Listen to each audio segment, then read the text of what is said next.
जय श्री कृष्ण।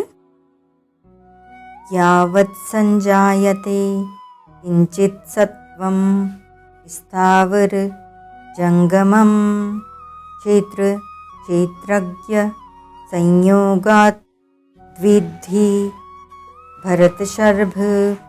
अध्याय 13 श्लोक 26 व्याख्या। क्षेत्र क्षेत्रज्ञ संयोगात् स्थिर रहने वाले वृक्ष, लता, दूब, गुल्म, त्वक्सार, बेत, बांस, पहाड़ आदि जितने भी स्थावर प्राणी हैं और चलने फिरने वाले मनुष्य, देवता, पशु, पक्षी, कीट, पतंग, मछली, कछुआ आदि जितने भी जंगम, फलचर, जलचर, नभचर प्राणी हैं, वे सब के सब क्षेत्र और क्षेत्रज्ञ के संयोग से ही पैदा होते हैं। उत्पत्ति विनाशशील पदार्थ क्षेत्र हैं और जो इस क्षेत्र को जानने वाला, उत्पत्ति विनाश रहित एवं सदा एक रस रहने वाला है, वह क्षेत्रज्ञ है। उस क्षेत्रज्ञ प्रकृतिस्थ पुरुष का जो शरीर साथ है मैं मेरेपन का संबंध मानना है, यही क्षेत्र और क्षेत्रज्ञ का संयोग है। इस माने हुए संयोग के कारण ही इस जीव को स्थावर जंगम योनियों में जन्म लेना पड़ता है। इसी क्षेत्र क्षेत्रज्ञ के संयोग को पहले 20वें श्लोक में गुणसंगह पद से कहा है। तात्पर्य यह हुआ कि निरंतर परिवर्तनशील प्रकृति और प्रकृति के कार्य शरीर आदि के साथ तादात्म्य कर लेने से स्वयं जीवात्मा भी अपने को जन्मने मरने वाला मान लेता है। स्थावर जंगम प्राणियों के पैदा होने की बात तो यहाँ संजायते पद से कह दी और उनके मरने की बात आगे के श्लोक में विनश्यसु पद से कहेंगे। अद्विधि भरतशर्भ, यह क्षेत्रज्ञ क्षेत्र के साथ अपना संबंध मानता है, इसी से इसका जन्म होता है। परंतु जब यह शरीर के साथ अपना संबंध नहीं मानता तब इसका जन्म नहीं होता। इस बात को तुम ठीक समझ लो। परिशिष्ट भाव। यहाँ यावत संजायते के अंतर्गत जरायुज, अंडज, उद्भिज,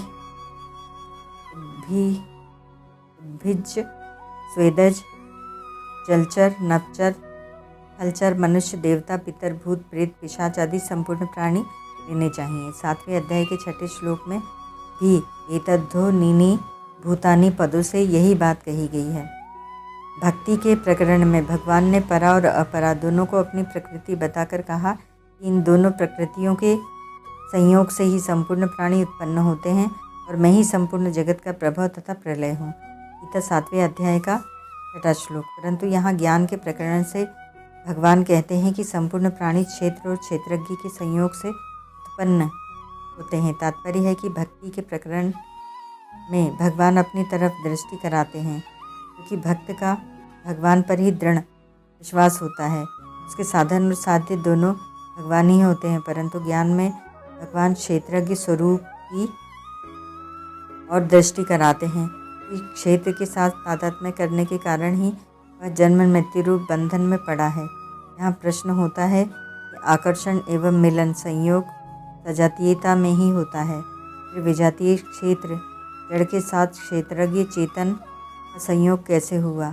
इसका उत्तर है कि जैसे रात और दिन का संयोग नहीं हो सकता, ऐसे ही क्षेत्र और क्षेत्रज्ञ का भी संयोग नहीं हो सकता, परंतु परमात्मा का अंश होने के कारण क्षेत्रज्ञ में यह शक्ति है कि वह विजातीय वस्तु को भी पकड़ सकता है, उसके साथ अपना संबंध मान सकता है। उसको यह स्वतंत्रता भगवान ने ही दी है, परंतु उसने इस स्वतंत्रता का दुरुपयोग किया, अर्थात भगवान के साथ संबंध न मानकर संसार के साथ संबंध मान लिया और जन्म मरण के चक्र में पड़ गया।